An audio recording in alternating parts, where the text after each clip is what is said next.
गजपति जिला आरक्षी अधीक्षक स्वाति एस कुमार का निर्देश क्रमे गतकाली दिन प्राय 11 घंटा समय कौनसी सूत्रु खबर पाई मोहना थाना पुलिस कमलापुर छकरे पेट्रोलिंग करुथिबा बेले एक ट्रैक्टर एवं कार रु 3 गोटी अखारु 1 क्विंटाल 97 केजी गंजेई जबत करिथिबा बेले चालाण रे संपृक्त 3 अभियुक्तों को गिरफ्त करिछि पुलिस। गिरफ्त अभियुक्त हेले स्थानीय मोहनार रामकृष्ण साहू, सुशांत साहू और अन्य जने अभियुक्त हेले अड़बा थाना बमपदा गाँवर संतोष जानी बोली जना पड़िछि।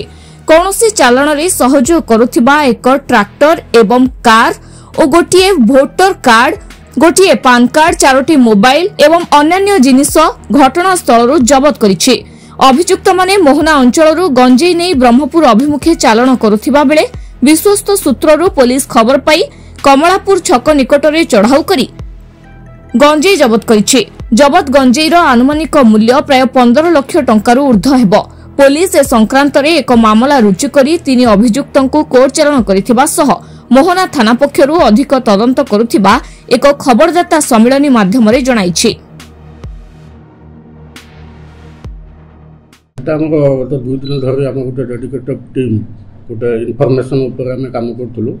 बदाकुआ जंगल में गोटे कार आ गोटे ट्रैक्टर सन्देहजनक भाव से पब्लिक देखी पुलिस को इनफर्मेशन आधार आम इंटरसेप्ट करूँ।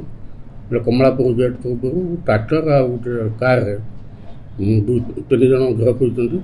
गंजेईर आनुमानिक मूल्य प्राय 2 क्विंटाल हम, आनुमानिक मूल्य 15 लाख ऊर्ध्व हम।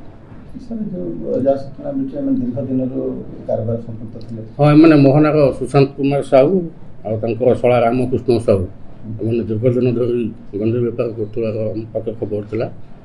सब पुलिस कान में होते सब गला बाट दी से खसी जाते गतकाली आम सक्सेस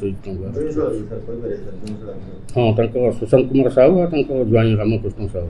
सुशांत कुमार साहू रामकृष्ण साहू को इंटरस्टेट किसी गंजा ट्रांसपोर्ट सहित लिंक कार्मिक सूचना जना पड़े इन्वेस्टिगेशन आसला।